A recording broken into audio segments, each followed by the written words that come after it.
Is there a great difference in the philosophy and spirit of the game in each different group, you know, from each different city? And how do they create, or yes and no, and how do they create a victorious team? Was it different philosophy in each group? Did you have to play differently?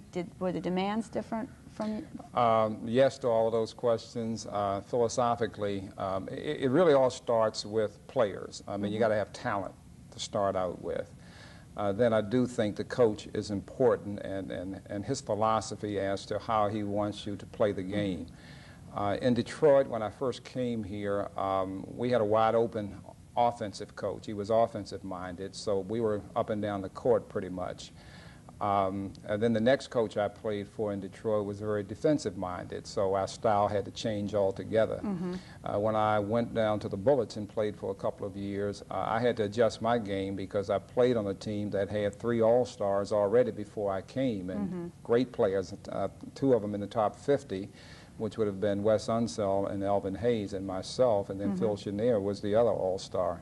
And then my last year of playing, I played with the Celtics organization, which was steeped in great tradition in terms of winning championships. But we had a lot of great names on the team, like a Havlicek, a Dave Cowens, a JoJo White, a Curtis Rowe, Sidney Wicks, Charlie Scott. We had a lot of great players, but we weren't a great team. And a lot of that had to do with we were all aging at the same time, and we really didn't play well together as an organization. And that's when I decided it's time to give this up. It's not much fun anymore, and I decided to retire after my 12th year. Okay. Does a player, and did you have any control over where you end up, where you go, or is that strictly organizationally based? I think that's organizationally based. I was drafted by the Pistons. I had no say in the matter whatsoever. After having played here and been successful, I was able to negotiate a no-trade clause in my contract so that I would have to approve any trade. So I was able, when it was time for me to leave Detroit, I could pick the organization where I wanted to go. And I picked the Bullets because it was my hometown, and I wanted to play in my hometown. But normally you don't have any say whatsoever. It's a business. The business decisions are made for you, and you just make the adjustments. Right.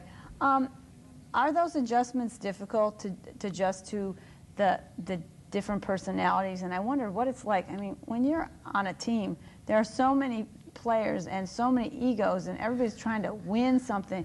How do you deal with all the personalities and keep above it all? Well, that's the greatest learning experience that I think I've ever had, because when you get a group of professionals together, I don't think it really matters whether it's sports, business, or what have you. Everybody has had a certain amount of success in their lives, and the egos do come to the table. If you're going to win as an athlete in team sports, you have to leave your egos at the door. I think the same thing is probably true in business, because you got to understand